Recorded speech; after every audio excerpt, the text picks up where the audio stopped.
9 years old climbing monkey bars. Bars became familiar. He had 30 years of life in his hands. But 9-year-olds are blinded by the pretty red paint. The same childhood playground is made from the same bars. 1.2 million of those kids will sell their life in. Orange was always his favorite color. 11 years old, reading about Martin Luther King and Rosa Parks, but he's still sitting in the back of the class, hasn't got much hope in the front because both of his idols were assassinated. Assassinate his dreams of graduating. He watched Daddy do drug deals and drive-bys from his car seat and watched Mommy dress up in high heels and new clothes for a new guy. Every night they told him, "I'll take care of you." But when he asked about graduation day, they said, "A piece of paper, don't bring in the paper," but that paper sounds like a white man cashing his check in, 14 black men cashing their lives. It smells like a system. And he's cried a tear for every dollar his daddy last autumn when he became 1 in 3 million who drop out every year. I've counted 200,000 tears.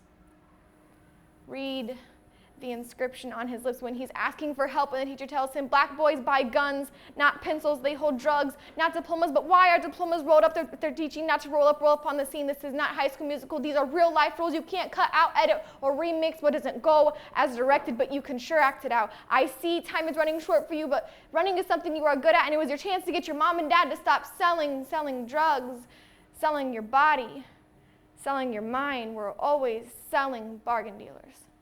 A deal that if we make it past 16, we can give up. So he did. But no one said that the consequence that your life is always 90% on the line. 90% of jobs don't give work to those who drop out. So his 10% of a job, paying minimum wage, he's working 40 hours a week, spending all his money on bills, eating TV dinners every night. He falls into his daddy's footsteps and finds himself in the 60% of black dropouts who end up in prison. He always hated being a number. Number in his class, number in school, number on his jersey, number on his jumpsuit. 22 years old, he found the bars again, but this time the pretty red paint was taken off and the pretty small room kept him caged in. He felt like an animal in a zoo with the zookeeper's chain in his hands and feet chained his lifetime, and every time he jumped up, he was pulled back down like a monkey in a cage. He's used to being called an ape. King Kong was his nickname. King Kong, a king like Martin Luther King, still both got shot down. Fingerprints tell stories when they're wrapped around a gun. Wrap his childhood around the bars his hands still hold. It feels like home, as if he's been holding on so long his fingerprints became embedded into the bars that hold him captive. When he got out, he still turned every corner looking over his shoulder, still felt the handcuffs on his wrist, and still heard the gun click. You're not free if you're forever on radar.